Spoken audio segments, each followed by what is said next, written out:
Hindi tayo pinanganak para matulog, umupo, tumunganga. Hindi tayo yon. Sa totoo lang, we are born to work.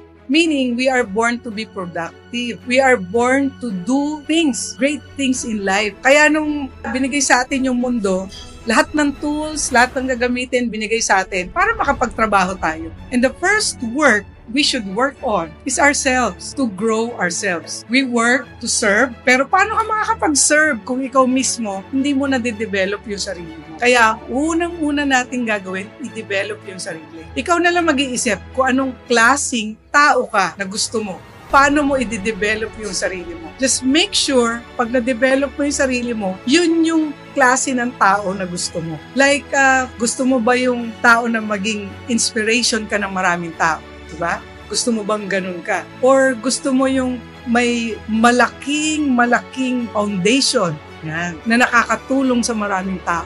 Ikaw ba yung tao na hinihingan ng mga payo? Ano ba klaseng tao na gusto mo ikaw maging? Develop yourself to be that person. Ikaw ba yung taong magaling saan? Anong klaseng tao?